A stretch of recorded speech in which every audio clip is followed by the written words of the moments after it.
gloire à Dieu. Nous disons merci à Dieu. Merci pour ces moments favorables que Dieu nous a accordés de partager ensemble. Nous remercions les seigneurs.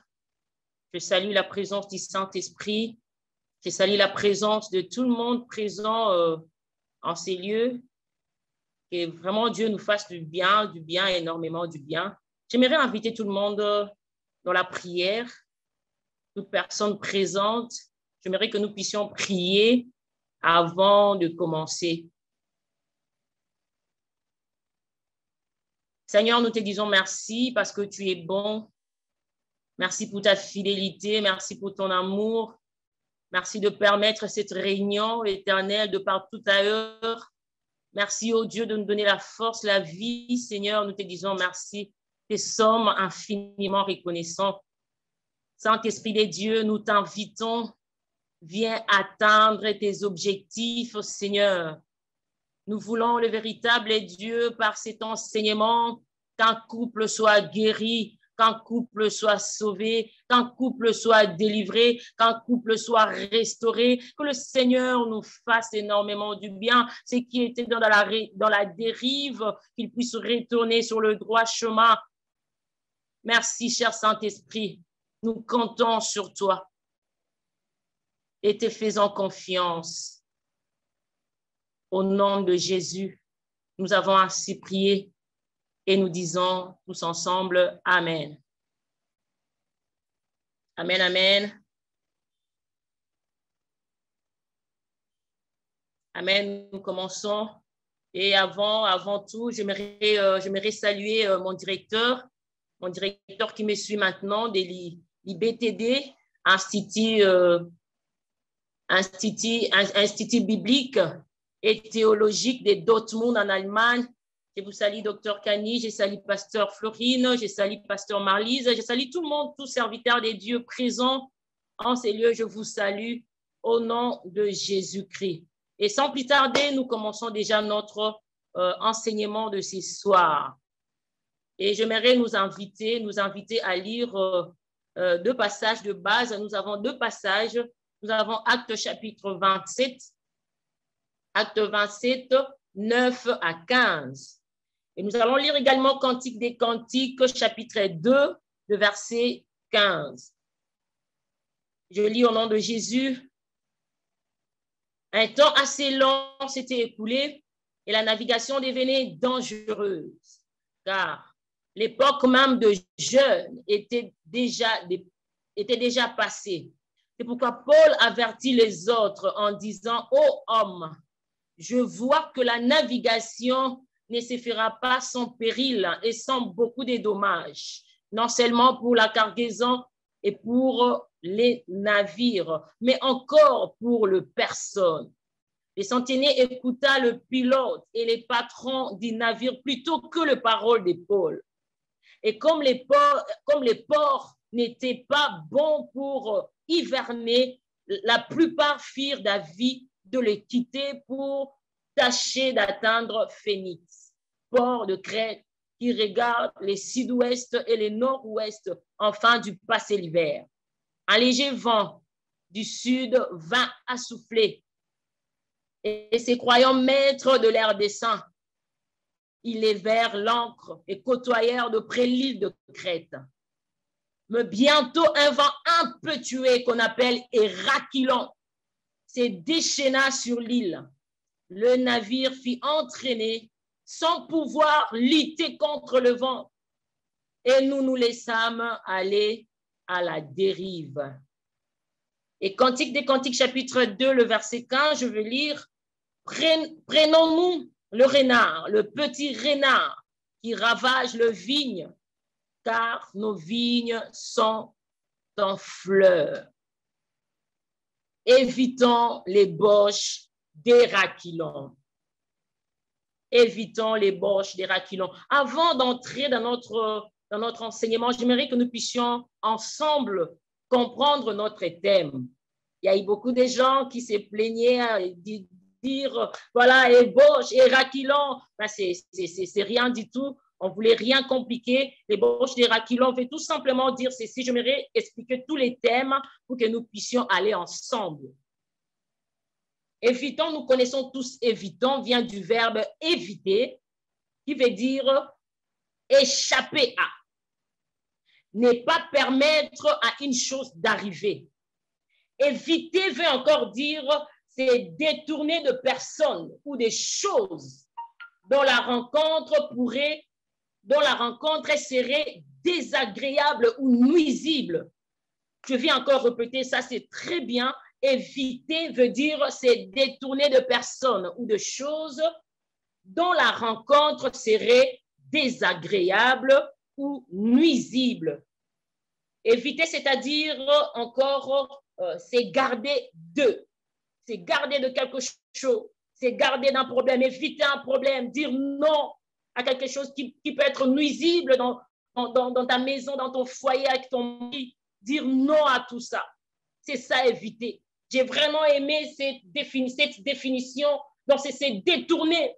Détourne-toi de la personne qui veut amener la nuisance, qui veut détruire. Détourne, fuis. C'est ça, éviter. Ébauche, je vais dire tout simplement, c'est une forme préparatoire d'une œuvre d'art qui est encore obscure pour les inexpérimentés. Quelque chose qui n'est pas encore, qui n'est pas encore tout clair, qui est encore au début.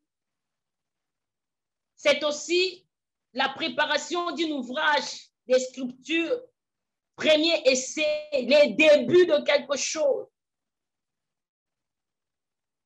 Par extension, l'ébauche et tout ce qui est le tas inachevé et paraissent insignifiants et informes au début. Donc, quelque chose d'insignifiant, quelque chose au début, c'est un peu informe, quelque chose qui paraisse vraiment insignifiant, quelque chose vraiment qui n'est pas du tout, qui est un peu obscur, c'est ce que j'avais dit avant.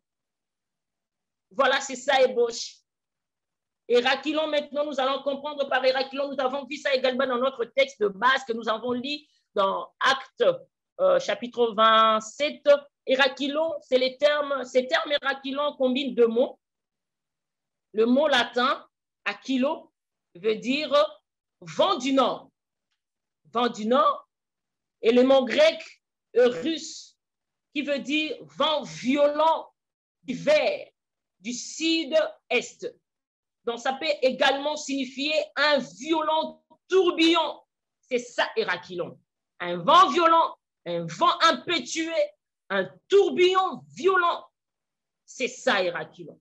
Et les mariages, nous connaissons tous les mariages, mais j'aimerais quand même que nous puissions définir aussi les mariages par rapport à ce que Dieu m'a mis à cœur. Le mariage, c'est une union légale entre l'homme et la femme, premièrement.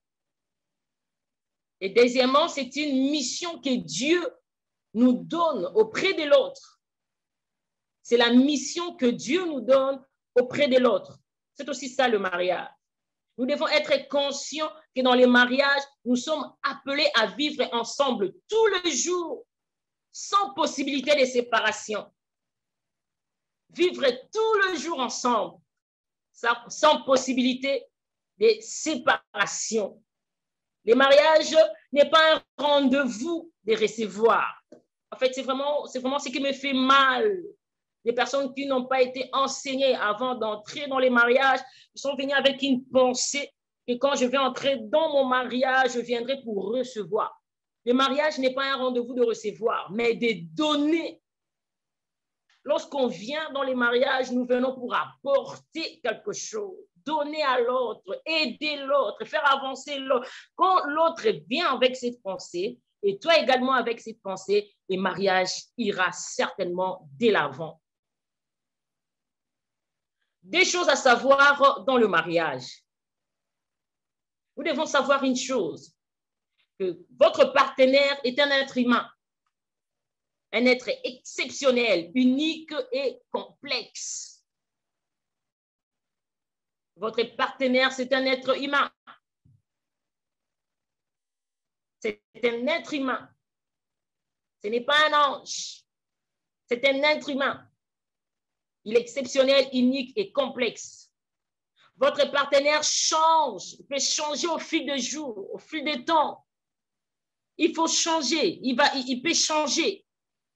Mais si nous avons cette pensée que dans les mariages, nous venons pour donner à l'autre, nous venons pour apporter un plus, nous venons pour aider l'autre d'aller de l'avant. Aujourd'hui, peut-être, on ne parlera pas beaucoup de divorce. Et bien voilà, il y a plusieurs qui sont venus dans les mariages, sont entrés sans pour autant être enseignés. Ils sont venus avec l'idée de prendre, d'amasser. Et lorsqu'ils ne trouvent pas, ça crée les raquilons. Ça commence par l'ébauche, quelque chose de négligeable, quelque chose de rien du tout. Et puis quand ils répètent la chose au fil du temps, ça crée un vin un peu tué. Évitons l'ébauche des raquilons dans nos mariages. J'aimerais que nous puissions, par rapport à notre texte de base, comprendre un peu l'avertissement de Paul, l'avertissement de Paul qui était négligé, mais ça va nous aider quand nous allons citer les éléments à éviter. Paul, en route vers Rome, étant arrivé au lieu nommé Beauport, Paul averti par le Saint-Esprit. Et il va parler. Et il va donner cette instruction. Il va appeler les centeniers. Il va lui dire des difficultés qui vont arriver. Mais voilà, les centeniers n'ont pas voulu écouter Paul. L'avertissement de Paul négligé. L'avertissement de Paul rejeté. Et les centeniers préféraient d'écouter les pilotes ou les patrons du navire. En conséquence, les navires se trouvent en face d'un sérieux danger qui est les raquilons. Et si nous remontons dans notre texte, nous allons comprendre que leur destination était Rome. Mais ils ne sont pas arrivés à Rome.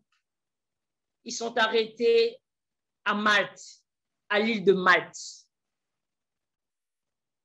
Bien-aimés dans les seigneurs, il nous arrive de fois de nous dire que non, moi je vais quelque part, je veux jusqu'à atteindre je ne sais moi quoi, je vais arriver je ne sais moi à Paris, mais tu te retrouves quelque part dans un endroit imprévu, dans un endroit compliqué qui était autre que ce que tu avais prévu. Pourquoi? Le rejet d'avertissement des hommes de Dieu, nous y arriverons. Quelques conseils que j'aimerais donner. Non, j'aimerais d'abord que nous puissions parler des caractéristiques des raquilons. Les caractéristiques des raquilons. Les raquilons, c'est un vent qui commence faible. C'est un vent qui commence faible et qui par la suite se montre très impétueux. Et deuxièmement, ce vent est à mesure de prendre tous les navires et l'entraîner dans une autre direction.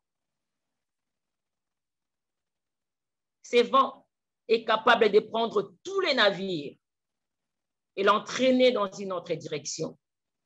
Une direction autre que tu voulais. Une direction autre que tu désirais. Et raquilons. Là, nous avons vu ça dans Acte 27, le verset 13. Vous allez lire à la maison. Et troisième point, ce vent peut nous dépouiller de tout. Ce vent est capable de dépouiller la vie, est capable de dépouiller le bien. Si tu descends toujours dans Acte 27, 18 à 20, nous allons voir ensemble comment, mais on ne peut pas lire ici, faute de temps.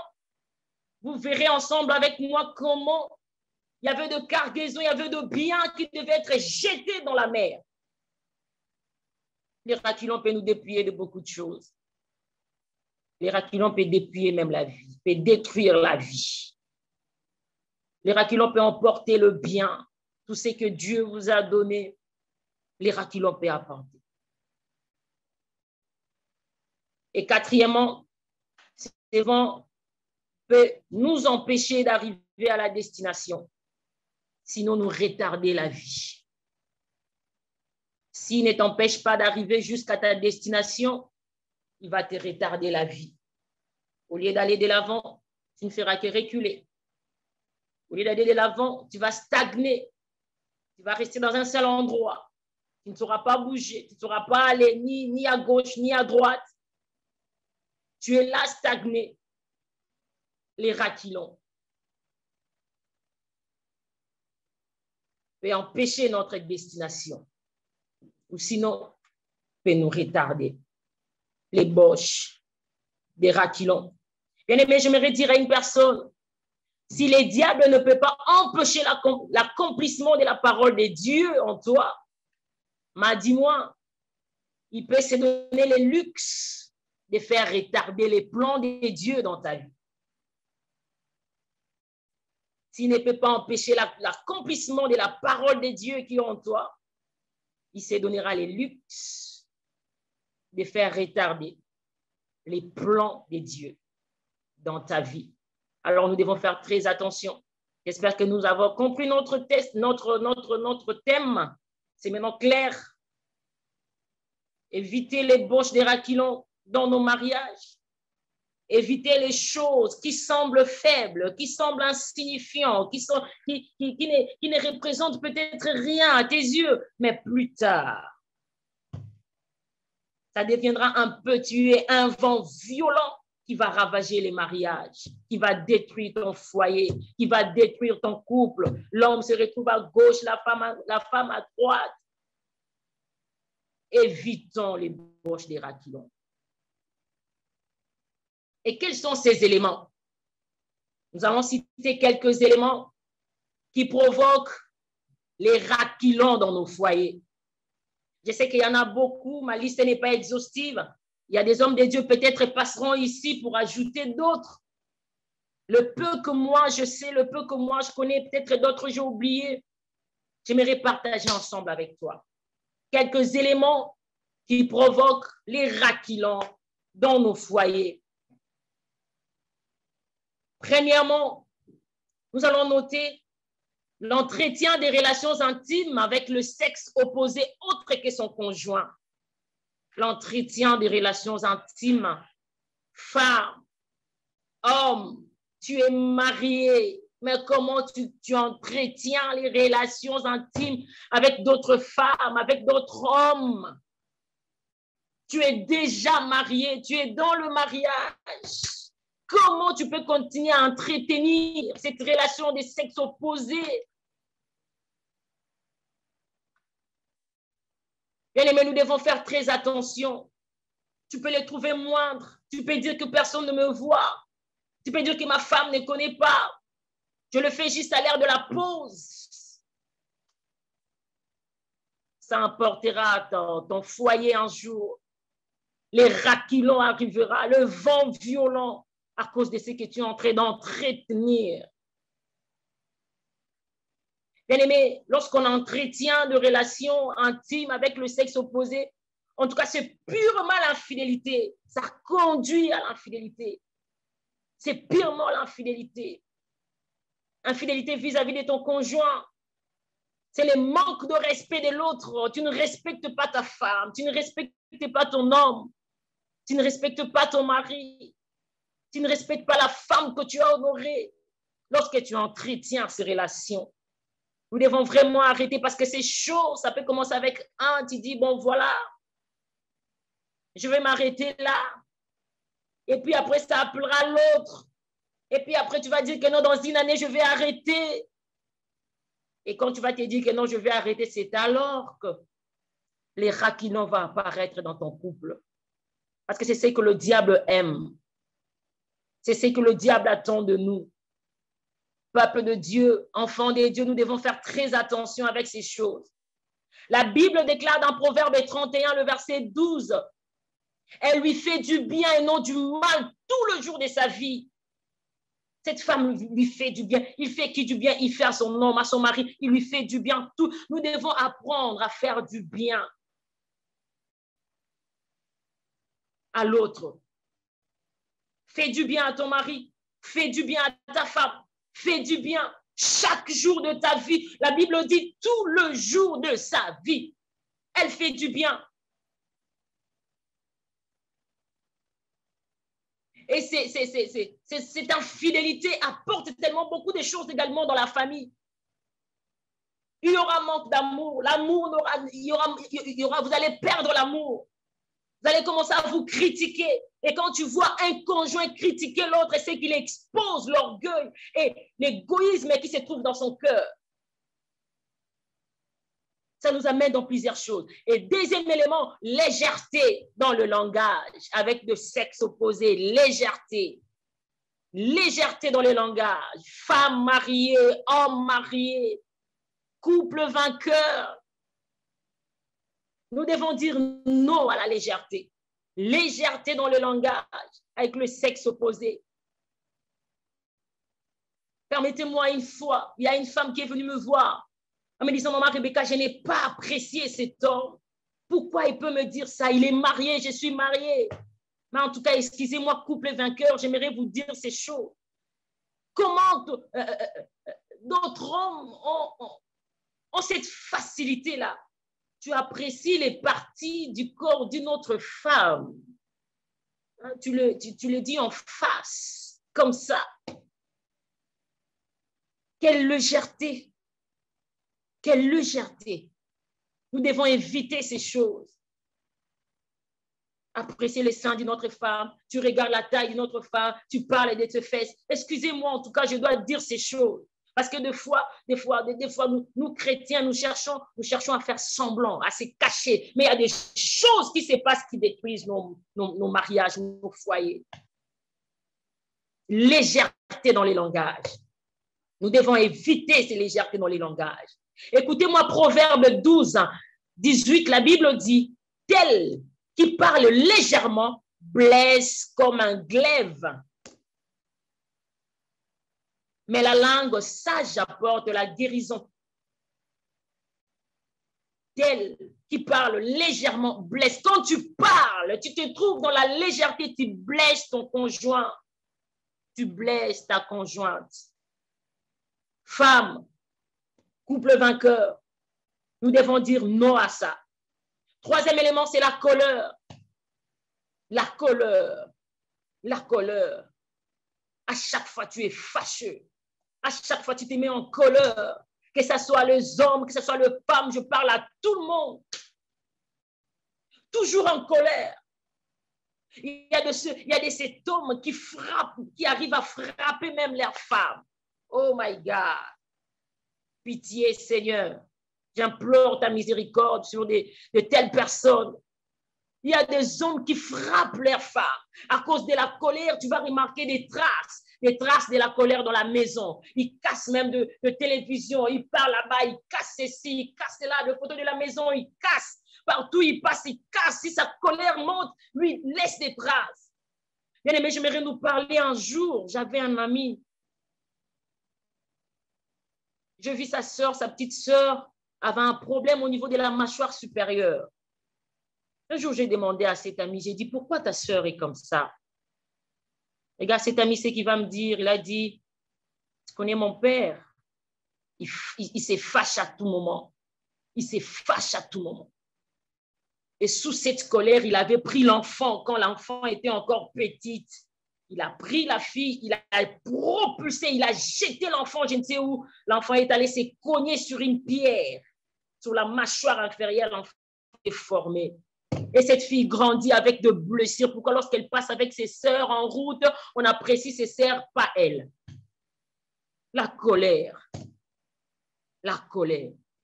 Ça amène un vent impétueux, ça amène la destruction dans nos foyers. Écoutez ce que la Bible dit.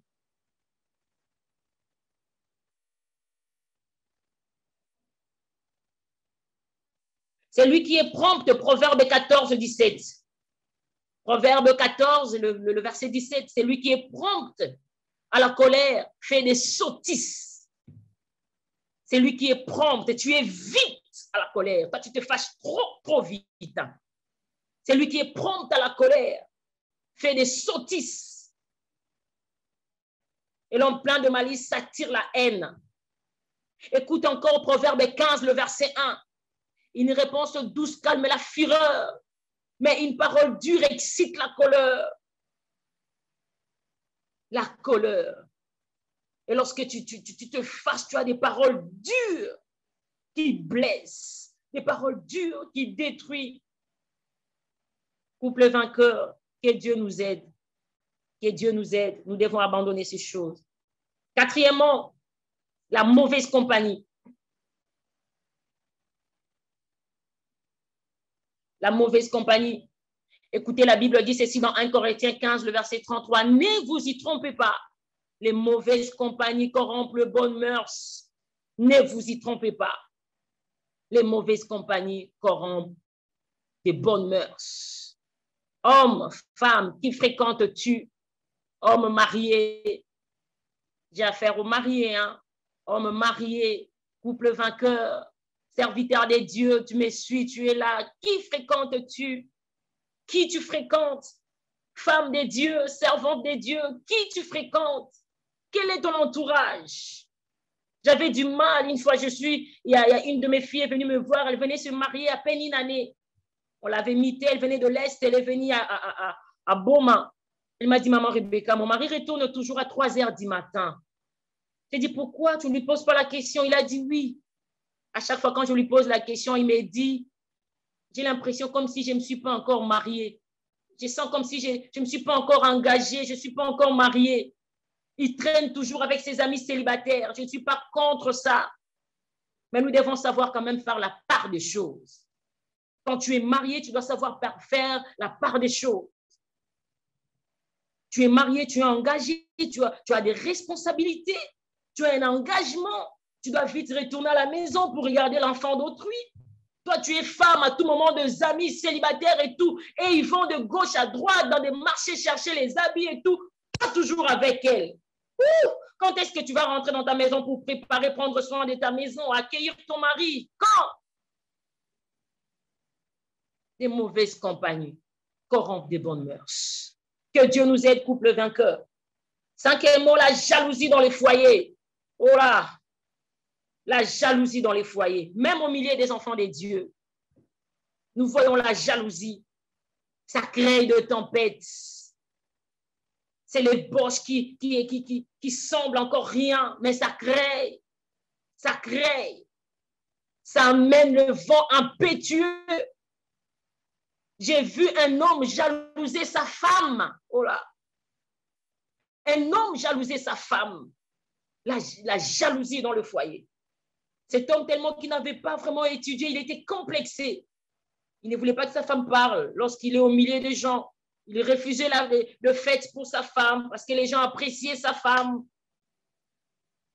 L'homme était devenu très jaloux. Et les jalousies sont des complexés. Ils ont toujours tendance à rabaisser l'autre. Tu remarques que ta femme est talentueuse, intelligente, gagne de l'argent, peut-être plus que toi. C'est une bénédiction pour votre foyer. Ce n'est pas pour autant que cela devienne une guerre. Ce n'est pas pour autant que cela amène la jalousie. Je vécis cette chose avec une femme qui pleurait jour et nuit. Je ne suis pas à l'aise dans mon mariage. Mon mari me détruit avec sa jalousie. Je ne sais même pas parler avec d'autres personnes. Je ne sais même pas aller de l'avant. Je ne sais même pas avoir de projet. Je ne sais même pas regarder loin. Pourquoi? Parce qu'il est toujours là pour me rabaisser, pour m'écraser. Ça appelle le raquilan. Un vent impétueux qui détruit enfin, qui fera en sorte que nous puissions aller à la dérive. À la dérive. Le navire était fini dans la dérive. Nous devons faire très attention avec ça. 6e, les injures publiques. Bien aimé, nous devons arrêter couple vainqueur avec les injures publiques, voire en privé. Nous ne sommes pas mariés quand même pour s'injurier, voire en privé. Il y a des ceux-là qui injurient même sa femme devant les enfants, son mari devant les enfants. Il écrase son mari. Son mari n'est rien, tellement qu'il n'a pas de boulot, tellement qu'il ne travaille pas, il ne rentre avec rien. Il se moque, elle se moque de lui, même devant les enfants. Il n'est rien, tellement qu'il n'a pas de boulot, tellement qu'il ne Bien aimé, nous devons dire non à ça.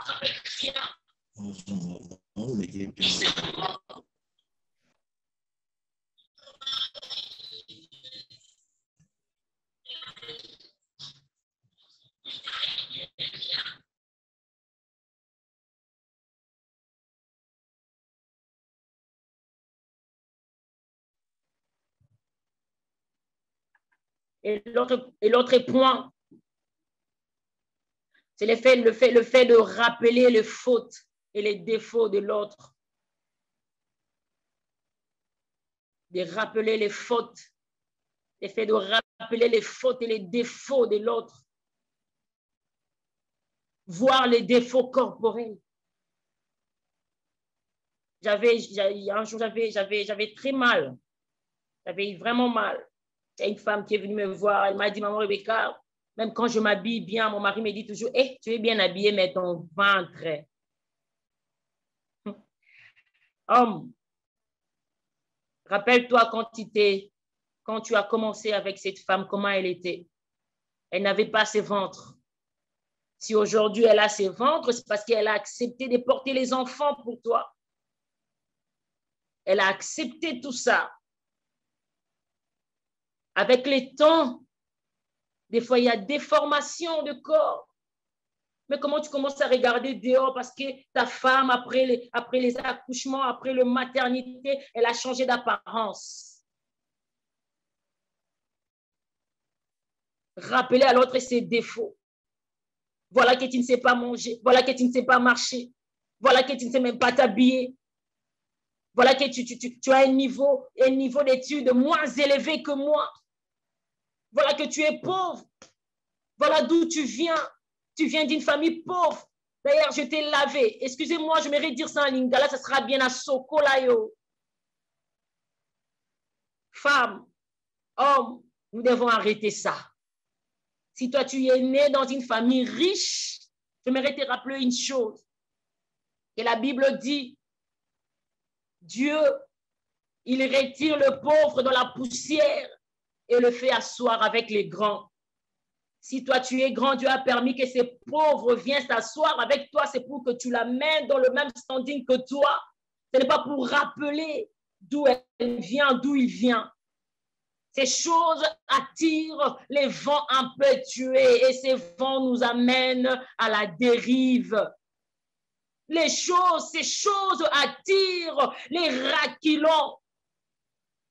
Tu injuries ta femme zoba tout le temps. Oh là là. Oh là là, bien aimé, si tu as l'argent, il y a des écoles de formation. Aide-la à aller plus loin. Évitons ces choses. Arrêtons d'humilier l'autre. Arrêtons de rappeler à l'autre d'où il vient, d'où elle vient. Quand Dieu nous met ensemble, c'est pour que nous puissions travailler ensemble, marcher ensemble, aller ensemble, accomplir sa volonté jusqu'à la fin.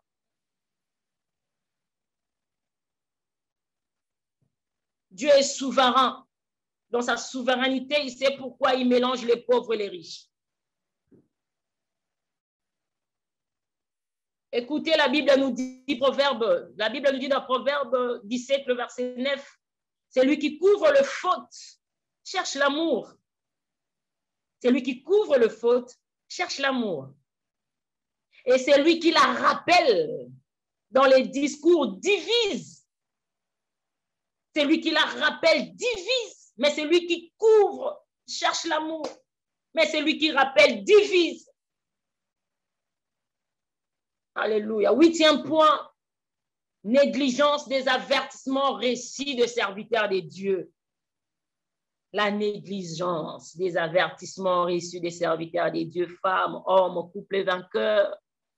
Dieu vous a parlé via son serviteur, peut-être lui-même, par un songe, parce que la Bible dit, il parle tantôt d'une manière, tantôt d'une autre. Il parle dans les songes, il parle dans sa parole, il parle par ses serviteurs. Le Seigneur vous a parlé, comme Paul avait parlé aux gens qui étaient dans le navire. Est-ce que tu respectes les avertissements des dieux? Ou tu négliges, tu les négliges? Cette négligence nous coûte trop cher. Cette négligence nous coûte trop cher. Si nous retournons toujours dans Actes 27, 10, nous allons voir comment Paul a averti, les gens n'ont pas écouté. Voilà là où ça a amené le navire dans la dérive. Les navires étaient détruits. Ils ont perdu le bien. Ils n'ont pas écouté. Ils n'ont pas écouté. Je connais également un couple, un jeune serviteur de Dieu. À chaque fois qu'il priait, Dieu lui disait, va dire à cette femme, prie pour ton foyer. Deuxième fois, prie pour ton foyer. Troisième fois, la quatrième fois, cette femme a dit, ah mais quoi ça? Ça devient un peu de trop. Prie, mon frère, qu'est-ce qu'il y a? J'ai pris pourquoi, il y a quoi? Toi, tu vois quoi? Le jeune homme m'a dit, je ne sais rien. Mais à chaque fois quand je prie, le Seigneur me dit de vous dire, de prier. Bien aimé, ce qui est vrai, cette femme, une semaine seulement après, elle avait négligé cet avertissement. Une semaine après, on a accusé son mari de détournement d'argent là où il travaillait. Son mari est allé en prison. Et tellement que dans la famille, il y avait ce lien, ces problèmes, la réclamation au célibat, les divorces criés. La famille a créé tellement de problèmes. Aujourd'hui, ils ne sont plus ensemble. Pourquoi? Parce qu'elle avait négligé. Lorsque Dieu parle, nous sommes appelés à écouter et à obéir. Si nous sommes des couples vainqueurs, c'est parce que nous sommes passés par des combats et nous avons vaincu. C'est parce que nous sommes passés quelque part dans des difficultés, des conflits et nous avons vaincu. C'est pourquoi nous sommes appelés des couples vainqueurs. Nous devons apprendre à écouter Dieu. 9e point, les secrets non révélés. Le secret non révélé. Bien aimé, nous devons faire très attention avec le secret non révélé. Ça également, j'aimerais tirer notre attention. J'aimerais nous dire ceci. Quand il y a de secrets qui sont durs à écouter, durs à entendre, durs à parler, n'allons pas aussi très vite. Associons le serviteur de Dieu. Cherche un serviteur de Dieu. Il y a des choses qui demandent la maturité et le temps de la prière pour préparer les cœurs de l'autre. Le secret non révélé. Nous sommes un couple. Nous sommes un. Nous sommes une seule personne. Nous sommes une seule chair. Comment avoir le secret? Comment je peux avoir le secret en moi? Comment je peux me garder en moi-même le secret? Nous devons faire attention avec ça. Nous devons vraiment faire attention. Lorsqu'il y a de cachotterie, ça crée la méfiance dans les couples. Ça crée la méfiance. Ça crée la méfiance. Nous devons faire très attention. L'autre aura l'impression de ne pas te connaître. À chaque fois, il va se poser des questions. Est-ce que je connais vraiment mon homme? Est-ce que je connais vraiment ma femme? Est-ce que c'est vraiment la personne? C'est vraiment celle que je dis être ma femme, mon mari?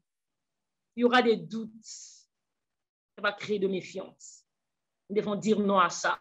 Couple vainqueur. 10e point, manque de transparence, manque de sincérité. Amen. Toujours le mensonge dans les couples. Tu ne connais pas le bulletin le bulletin de paye de ta femme. Tu n'as jamais vu ça. Les bulletins de paye de ton mari, tu n'as jamais vu ça. C'est là où les remèdes s'empoignèrent.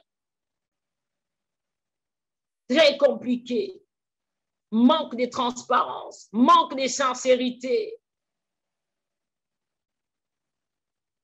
Bien-aimés, faisons très attention. Quand on commence comme ça s'appelle le mensonge. Lorsque vous installez le mensonge dans votre maison, vous ouvrez les portes à l'ennemi. Parce que le père du mensonge, c'est le diable.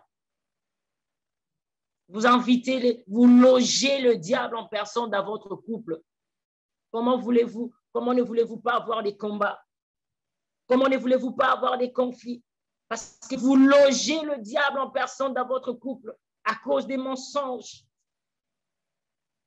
à cause de manque de transparence et de sincérité. 11e point, manque d'appréciation et d'encouragement.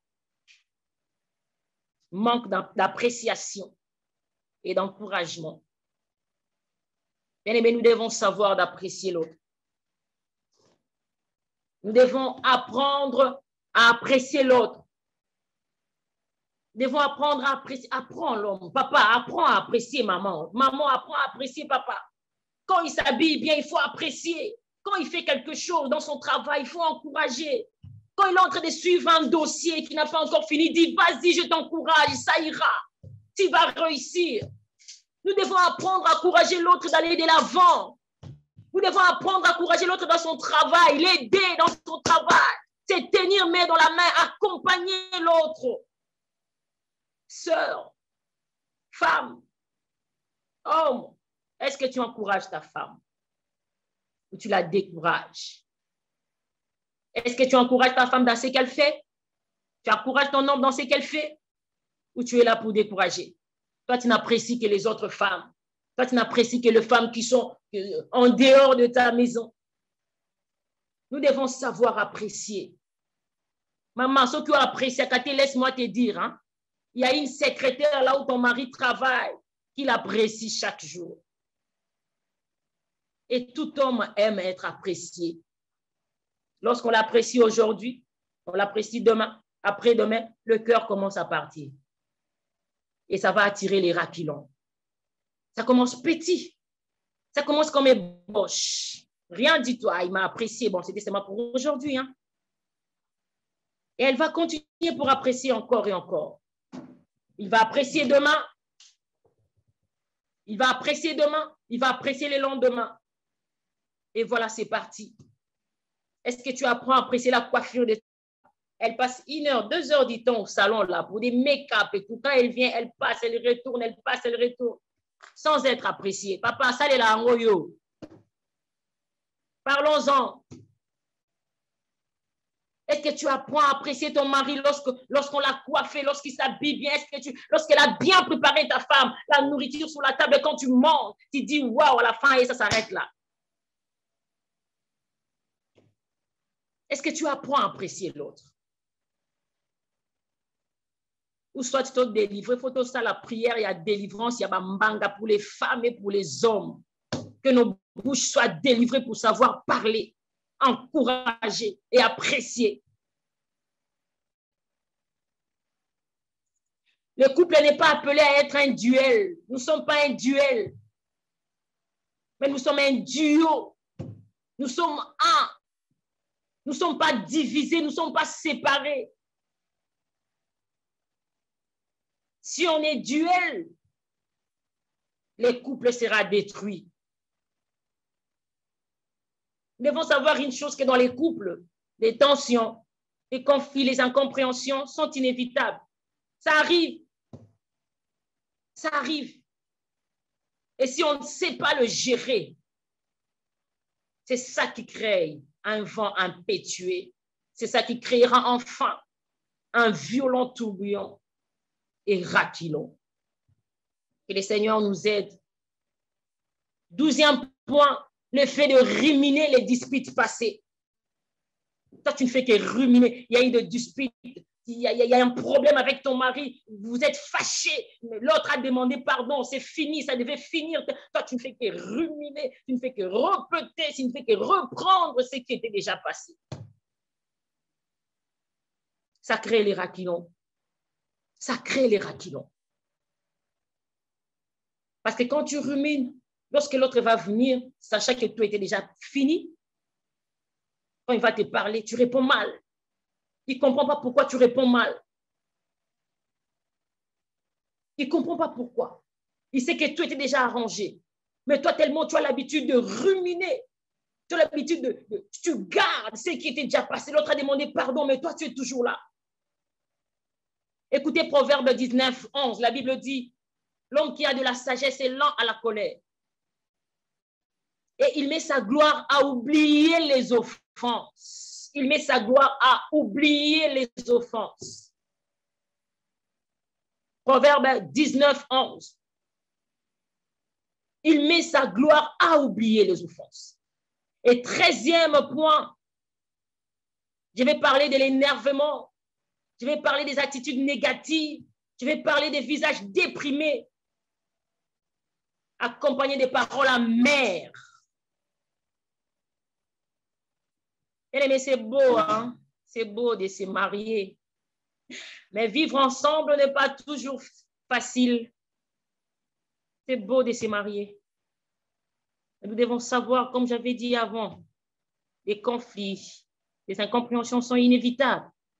C'est inévitable. Toi, tu es toujours nerveuse, nerveux, à tout moment. Quand les enfants crient, tu es nerveux. Quand ils cassent quelque chose, tu es nerveux.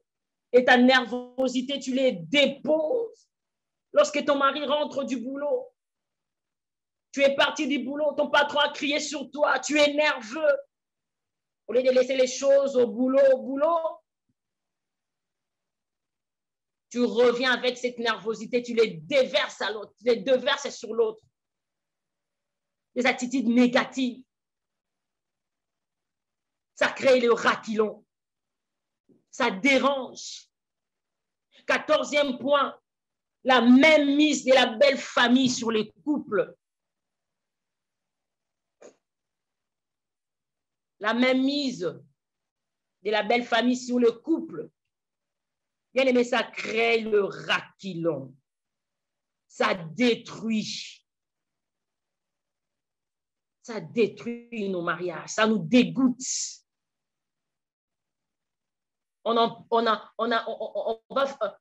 Notre maison deviendra comme un enfer sur terre. Au lieu que votre maison soit le ciel sur terre, mais vous vivez déjà l'enfer sur terre à cause de la mainmise de la belle famille sur les couples. Je connais même ces couples. Cet homme qui aidait sa famille en cachette. Je ne suis pas contre l'aide. Je ne suis pas contre ça. Loin de là. Loin de là. Mais lorsque nous grandissons, j'aimerais souligner une chose. Nous sommes appelés à aider nos sœurs, à aider nos parents surtout. Je suis pour ça. Mais si ça commence à se faire en cachette, là, c'est très mauvais. Quand je me suis mariée, mon pasteur Roland Dallot me disait, Rebecca, toi, tu vas commencer à donner l'argent dans ta belle famille et ton mari, Patty, va commencer à donner l'argent chez vous. Donc, c'est comme ça que nous travaillons. Mais il y a de ceux-là qui travaillent dans leur famille, l'homme ne sait rien. Il y a de ceux-là qui construisent même des maisons.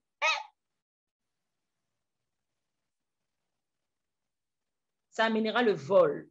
Tu commenceras à voler même dans ta maison, ta propre maison, tu voles pour aller construire. Quand on te demande, tu mens, mensonge. Toutes ces choses dans la famille, dans le couple, ça mène les raquilons, les vents violents, les vents impétueux. Je connais même cette femme, cette belle maman qui injuriait son beau-fils. Tu viens de la maison de ta fille, tu commences à injurier ton beau-fils. Femme, qu'est-ce que tu fais à ce moment? Tu regardes avec tes yeux. Nous devons savoir quand même faire la part des choses. Je ne dis pas de chasser la maman, je ne dis pas de frapper, non. Mais poliment, il faut remettre ta mère sur le droit chemin.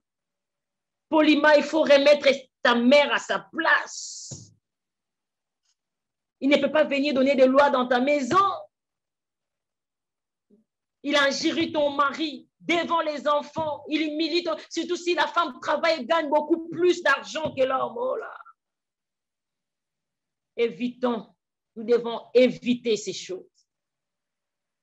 Et il y a aussi des hommes qui n'écoutent que leur femme, leur mère. Quand la femme dit quelque chose là, ouf, tu peux parler comme tu veux, tu peux crier comme tu veux, mais quand sa maman ouvre sa bouche, là c'est ainsi dit l'Éternel. Ça crée le raquilon, ça détruit les couples, ça détruit les familles, ça détruit le foyer. Parce que ce que tu es en train de faire, ça blesse ta femme. Et cette blessure risque un jour de se déverser sur ta mère. Et ça ne sera pas bon. Ça ne sera pas bon. Nous devons savoir faire la part des choses.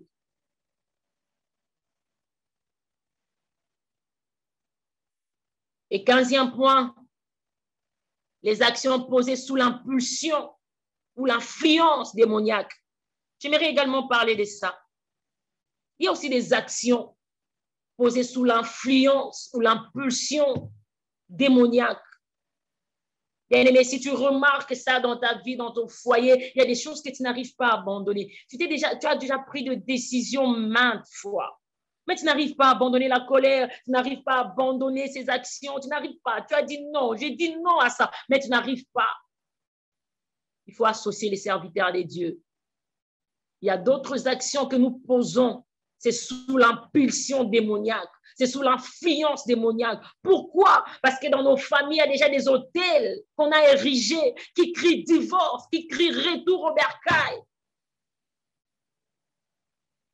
Et ça te pousse à faire des choses contre ton mari, ça te pousse à faire des choses contre ta propre maison. Ça te pousse à détruire ta propre maison. Tout ça seulement pour que tu puisses obéir à ce que les autels sont en train de dire, crier jour et nuit. Parce que tu as franchi la ligne de limite. Ils avaient tracé que vous ne pouvez pas vous marier, vous ne pouvez pas aller de l'avant, vous ne pouvez pas avoir des enfants. Ces choses créent, amènent des éracilons, des vents impétueux. Surtout si l'autre ne te comprend pas. Si l'autre n'est pas dans la dimension de comprendre les choses spirituelles. Waouh! Il y a beaucoup comme ça qui ont perdu leur mariage. Il y a beaucoup qui ont perdu les mariages. À cause des autels. Bien-aimés, nous allons faire le prière d'autel contre autel. Et notre autel, c'est la croix de Jésus. Et sur la croix, Christ a déjà crié, tout est accompli. Il a crié victoire pour nos mariages. Il a crié guérison pour nos mariages. Nous allons vaincre tous les autels qui sont érigés dans nos familles, qui crient divorce et jour et nuit, qui crient destruction. Au nom de Jésus. Bien-aimés, si nous regardons dans Marc chapitre 5, le verset 1 à 15, j'aimerais que tu lises à la maison. Marc 5, 1 à 15, mais moi je vais prendre seulement le verset 5. Le verset 5 m'intéresse beaucoup. La Bible dit, il était sans cesse, nuit et jour, dans les sépulcres. C'est le fou de Gadara. Dans les sépulcres et sur les montagnes, criant et se meurtrissant avec le pierre. Il se faisait du mal. Il prenait le pierre, il se meurtrissait, il s'est coupé, les sangs coulaient. Si vous remontez, vous verrez que la Bible nous dit il n'y a personne qui arrivait à les dompter. Donc, il avait fait mal à plusieurs personnes. La famille était déjà fatiguée parce que personne n'arrivait à les dompter. Pourquoi? Parce qu'il était possédé. Il se faisait du mal, il s'est blessé, il s'est meurtrissé. Tu es en train de te meurtrir. Tu es en train de détruire ton couple. Tu es en train de vivre des choses. Toi-même, avec tes propres mains, tu détruis ton mariage. Tu ne comprends pas. Tu n'arrives pas à abandonner cette fille-là.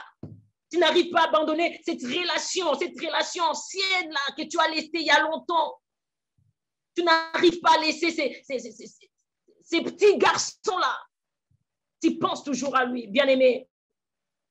Et Raquilon arrive. Un vent un peu tué arrive. Un vent de l'infidélité va détruire. Ça va détruire ton mariage. Ça va détruire ton foyer. Ça va détruire. La Bible dit le fou de Gadara s'est meurtrissé. Bien-aimé, vois le serviteur de Dieu. Le serviteur sérieux, craignant Dieu. Et discret. Qui va te soutenir, qui va t'aider. Qui va t'amener jusqu'à la délivrance.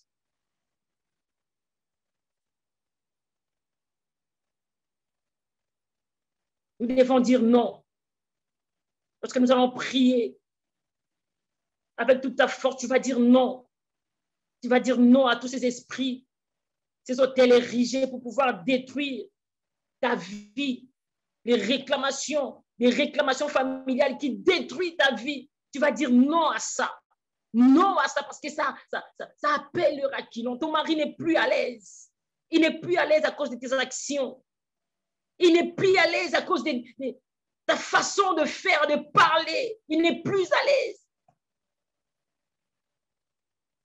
Il y a les sondis dans les mariages, dans la maison, il y a les sondis. Bien-aimé, tu vas dire non. Parce que c'est lui qui est mort sur la croix pour toi, a payé un grand prix. Il a payé un grand prix. Et si nous combattons, ce n'est pas pour la victoire, mais c'est déjà dans la victoire. Je te rassure, sois sans crainte, la victoire est dans ton camp. J'ai pris que Dieu illumine les yeux de nos cœurs. Et 16e point, privation de sexe. Privation de sexe sans motif valable. Privation de sexe sans motif valable. La Bible même nous apprend, vous êtes en prière, vous êtes en jeûne, vous pouvez vous attendre, c'est juste pour un petit moment. Un petit moment. Bien aimé, la Bible dit, le corps de l'homme, c'est pour la femme. Le corps de la femme est pour l'homme. L'homme n'est pas maître de son corps, c'est la femme. La femme également n'est pas maître de son corps, c'est l'homme. Comment nous, enfants de Dieu, couple vainqueurs, nous sommes arrivés jusqu'à ce point? C'est privé de sexe. Tu vas envoyer l'autre où? Parce que je connais dans un couple une femme qui disait à son mari, va, même auprès de Tchèl, va, je te permets de partir. Bien-aimé, tu détruis. Tu peux faire ça sous la colère, tu peux faire ça sous les impulsions démoniaques. Mais quand il va partir, il va ramasser la maladie, ça sera pour vous deux. Les pauvres, les enfants qui vont devenir abandonnés par-ci, par-là.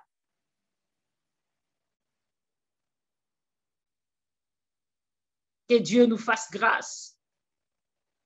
Privation de sexe. Nous allons lire 1 Corinthiens 7, 4. La Bible déclare, la femme n'a pas d'autorité sur son propre corps, mais c'est le mari. Et pareillement, le mari n'a pas d'autorité sur son propre corps, mais c'est la femme. L'homme, tu ne peux pas jouer n'importe comment avec ton corps. Ton corps est pour ta femme. Femme, tu ne peux pas jouer n'importe comment avec ton corps. Ton corps est pour ton homme. Tu dois te respecter, respecter ton corps.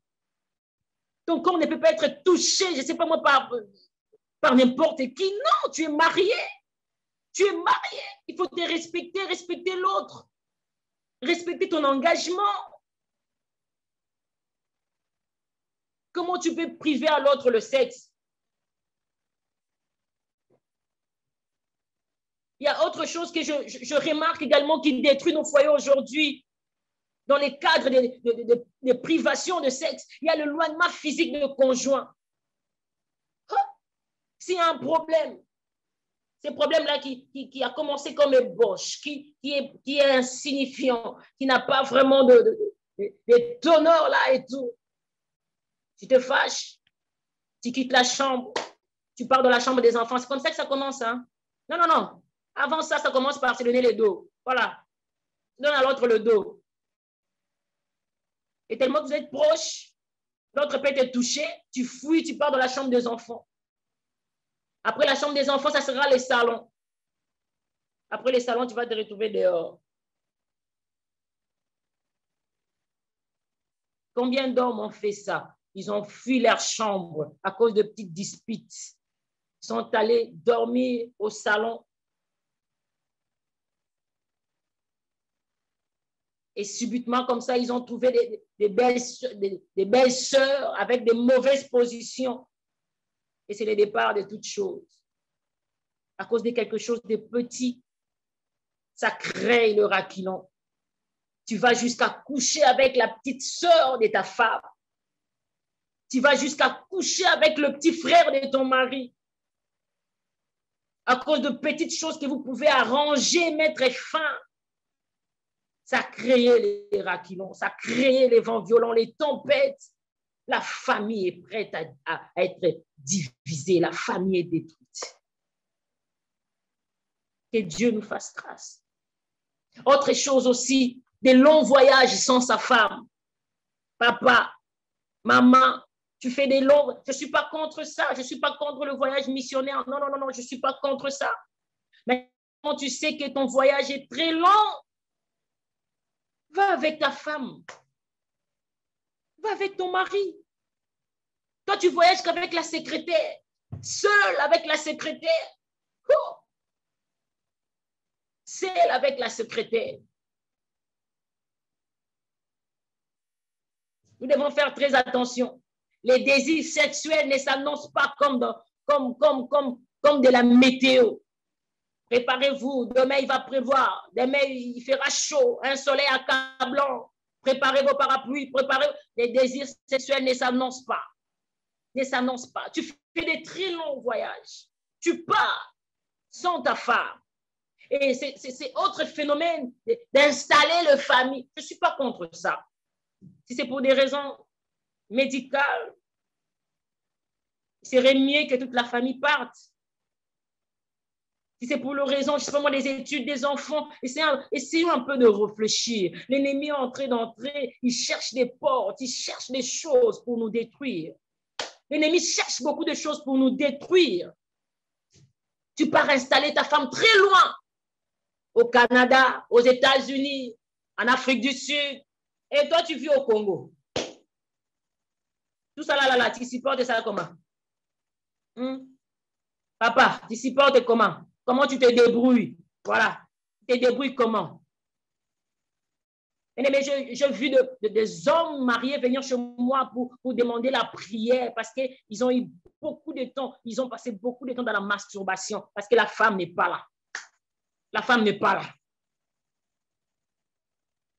Homme, serviteur de Dieu, tu te débrouilles comment? Quand tu pars installer ta femme loin là-bas. Que Dieu nous aide. Que Dieu nous aide. Point du 7, ça servir de l'autre conjoint. Ça servir de l'autre conjoint. Ça servir de l'autre conjoint, autrement, c'est dire réduire son conjoint à la servitude ou soumettre l'autre dans une extrême dépendance. Bien-aimés, les conflits surgiront toujours. Les conflits vont surgir. Lorsque tu cherches à... J'ai reçu une femme. J'ai reçu une femme qui m'a fait vraiment de la peine. Pas plus tard que, je crois, un mois passé, j'étais à Dubaï. J'ai passé un moment dans la prière.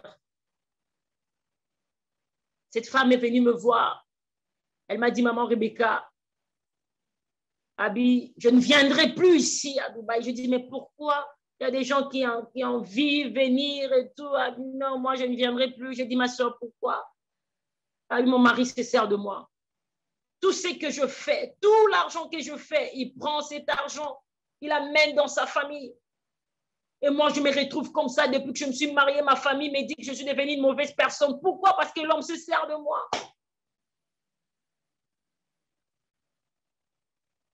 Couple vainqueur, ces choses attirent le rat qui l'ont.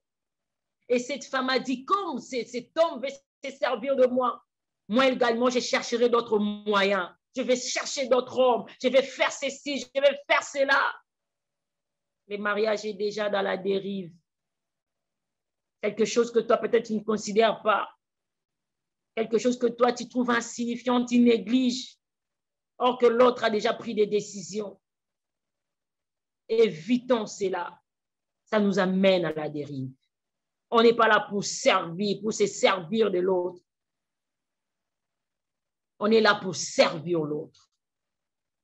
C'est ça même la vision, la définition du mariage. 18e point, manque d'attention vis-à-vis de l'autre. Manque d'attention. Cette femme qui venait toujours auprès de moi me dire, Maman Rebecca, moi j'ai tout, hein. J'ai l'argent, j'ai des voitures, je m'habille bien, toi-même tu vois. Mais il n'y a pas d'attention, mon mari, il n'y a pas d'attention. Elle me disait toujours que je suis qu'un tombeau blanchi. Voilà les termes qu'elle disait. Je suis qu'un tombeau blanchi. Et cette femme pleurait amèrement. Pleurait amèrement.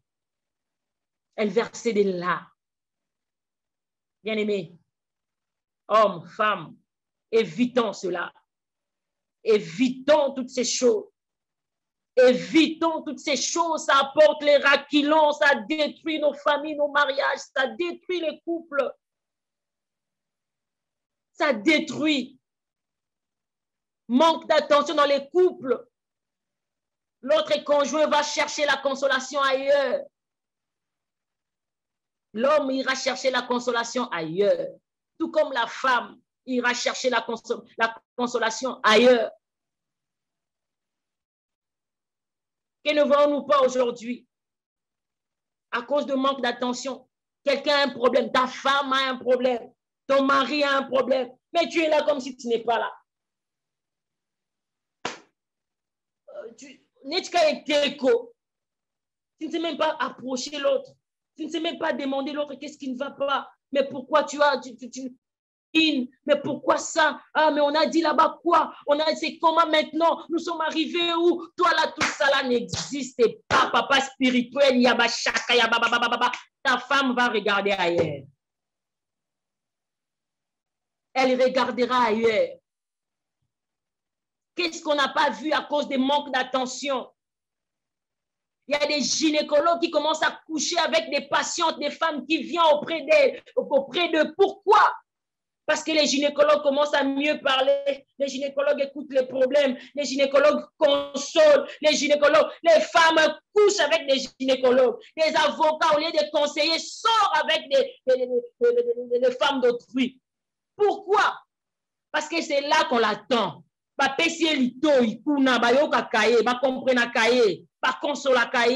toi, homme, où es-tu? Toi, femme, où es-tu? Qu'est-ce que tu fais dans cette maison? Qu'est-ce que tu fais dans ta maison? Que Dieu nous aide. Vraiment que Dieu nous aide. Les pasteurs aujourd'hui commencent à tomber avec des fidèles. Pourquoi? Parce que nous sommes appelés à écouter.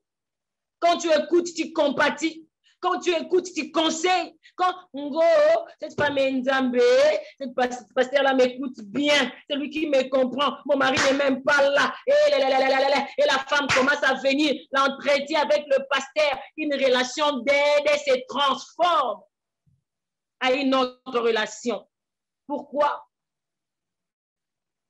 Par manque d'attention. Nous devons être attentionnés vis-à-vis de l'autre. Que Dieu nous aide. 19e point, je veux dire, avoir les penchants excessifs.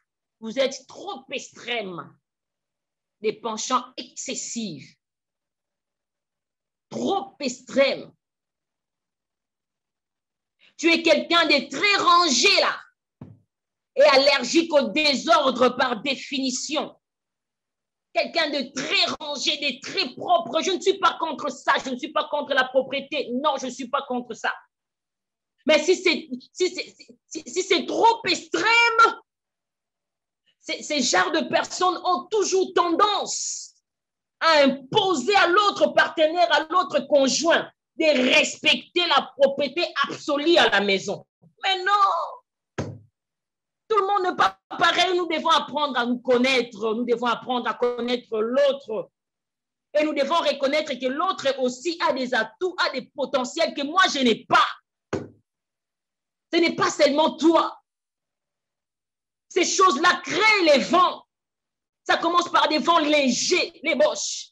Ça commence par des vents légers, les boches. Et puis ça va venir très fort, un petit vent violent. Et ça ravage les couples. Ça ravage nos familles. Nous devons faire très attention. Nous devons dire non à ça. Reconnaître que l'autre aussi a des atouts que toi, tu n'as pas. Reconnaître que l'autre aussi a des potentiels que toi, tu n'as pas. Il ne faut pas être trop extrême. Nous devons aussi éviter ces choses. Des penchants excessifs. 20e point. L'effet d'encaisser les problèmes qui se passent autour de vous. Waouh, maman, papa, tu n'es pas une banque Tu n'es pas une banque. Je ne dis pas de devenir indiscret. Non, je ne dis pas ça. Je n'ai pas dit quand il y a un problème dans votre maison, allez parler blablabla, partout dehors, là tu parles, là tu parles, et que tout le monde entende, que tout le monde apprenne. Non. Vous devez avoir, ce n'est pas pour rien qu'il y a le parent. Vous Vous devez avoir quelqu'un de confiance, quelqu'un de bien pour pouvoir vous aider quand ça barde. Quand ça barde. Toi, tu ne fais qu'encaisser, encaisser, encaisser. Papa, tu ne fais que garder, garder. Bien aimé, c'est comme le ressort. C'est comme les ressorts. Lorsque tu gardes aujourd'hui, ça appuie. Lorsque tu gardes demain, tu appuies encore. Lorsque tu gardes, jusqu'à ce que tu seras saturé. Tu seras saturé. Et lorsque le ressort va lâcher, c'est pour aller faire le dégât. C'est pour aller faire le dégât.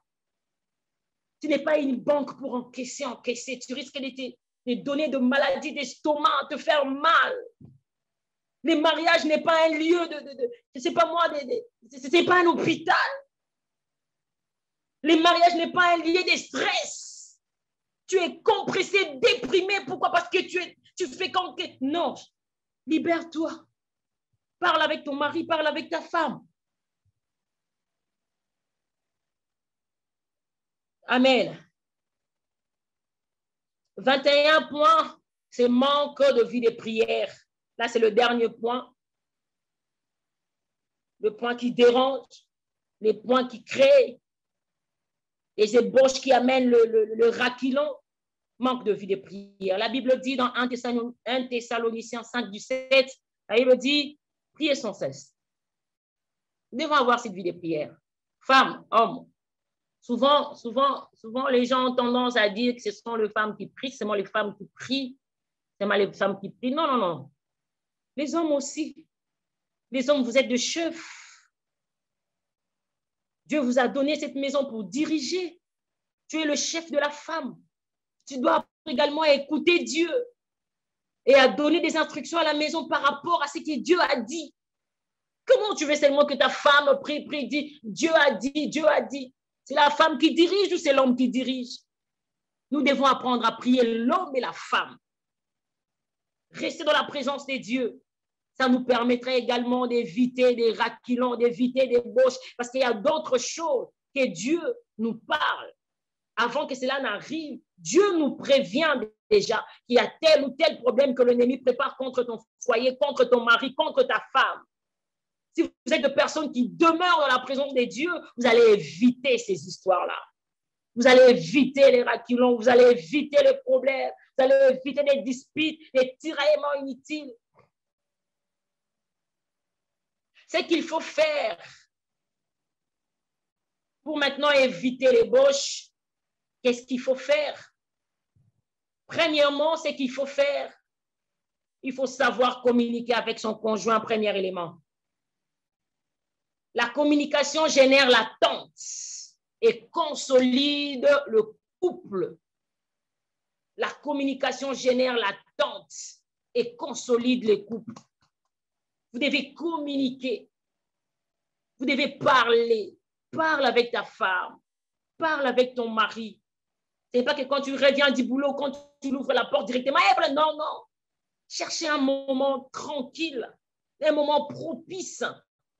Après le boulot, tu le reçois, il mange, il se repose. Après un moment, vous allez parler tranquillement, calmement. Nous devons apprendre à communiquer, bien-aimés. À communiquer.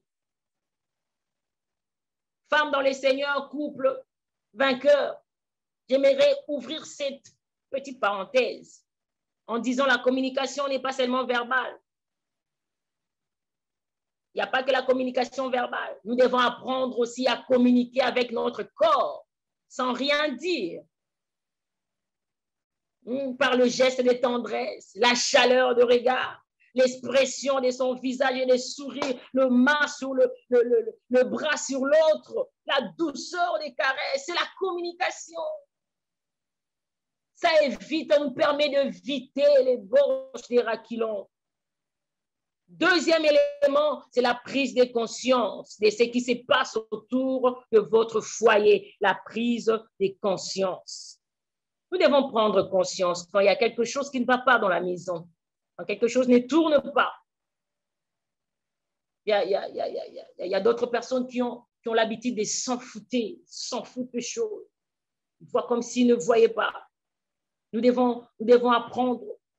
Nous devons savoir, nous devons Prendre conscience, la prise de conscience est très, très importante dans notre foyer quand quelque chose ne va pas. La Bible dit dans Daniel 12, dans Daniel 10, le verset 12, la Bible dit, Daniel ne craint rien, car de le premier jour où tu as eu à cœur de comprendre et de t'humilier devant Dieu, les paroles ont été entendues, de comprendre. Daniel a remarqué que nous sommes dans l'esclavagisme depuis longtemps. Ça devait terminer, ces problèmes devaient terminer quand il a pris conscience. Et Dieu a intervenu. Et la prise de conscience nous pousse à des choses. Premièrement, à admettre nos fautes. Et deuxièmement, à nous humilier.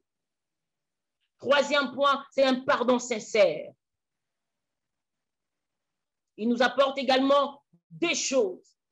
Un pardon sincère libère l'offensé et l'offenseur de toute amertume et culpabilité. Deuxième point, il pense toute blessure intérieure causée par les conflits. Et quatrième point, c'est la transparence vis-à-vis de l'autre. Et la transparence reflète trois raisons. L'unité, l'harmonie et la confiance. Et le cinquième point, c'est les paroles de guérison, les paroles romantiques, les paroles encourageantes, les paroles valorisantes. Tu valorises l'autre, ta femme, ton homme. Notre manière de parler peut bâtir ou détruire le mariage. Le sixième point, avoir quelqu'un pour modèle. Avoir quelqu'un pour modèle, c'est très important. Et cela nous permet également d'avoir des formations et du coaching pour ne pas tomber.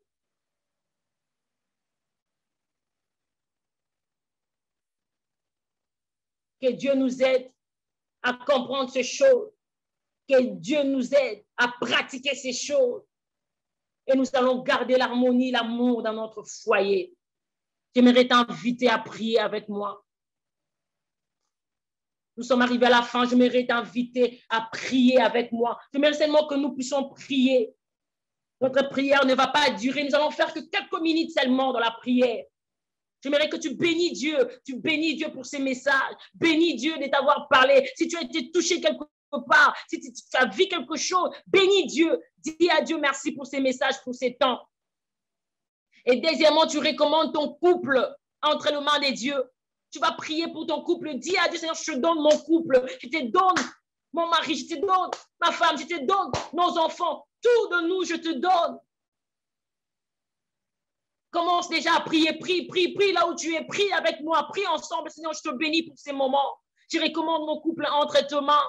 Je recommande mon foyer, mon enfant, tout de nous entre tes mains. Et troisième élément, tu vas détruire le conflit, incompréhension. Tout problème qui vous amène à la dérive. Il y a des problèmes qu'on a préparés rien que pour vous amener à la dérive. Vous-même, vous avez accepté pour... Et ces problèmes vous amènent à la dérive. Tu vas les détruire. Détruire tous ces problèmes qui vous amènent à la dérive, qui vous amènent au divorce, qui vous amènent à vous haïr. Tu détruis cela dans le nom de Jésus. Alléluia. Nous prions. Alléluia. Couple vainqueur, prie. Élève ta voix, prie. Commence à détruire. Tu connais ces conflits, tu connais ces problèmes. Refuse cela. Détruis cela au nom de Jésus. Et quatrième point, c'est de détruire les autels sataniques qui crient divorce dans ta famille. Tu vas détruire ces autels en présentant la croix de Jésus comme autel le plus excellent. Au nom de Jésus, commence à détruire ces autels. Nous détruisons les autels sataniques, les autels familiaux qui crient divorce au nom de Jésus. Et parle maintenant, plante l'autel de Dieu qui est la croix de Jésus dans ton mariage. Plante maintenant la croix de Jésus dans ton mariage comme autel le plus excellent.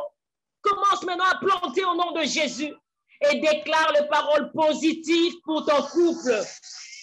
Déclare les paroles positives pour ton couple. Déclare des paroles positives pour ton couple. Déclare les paroles positives. Bénis ton mari, bénis son travail, bénis votre relation. Au nom de Jésus. Alléluia. Alléluia, je te donne mon cœur, je te donne. Tu es Dieu, les dieux vivants. Je te donne mon couple, je te donne mon mari, je te donne mes enfants, je te donne ma maison. Alléluia, Alléluia, toi tu calmes les tempêtes. Oh, Shabrabo, Shekentele, le Dieu qui calme les tempêtes, les dieux de tout, les dieux vivants, les dieux qui calment les tempêtes, les dieux qui sait calmer les raquilons qui cherchent à dévaliser, qui cherchent à détruire ma maison.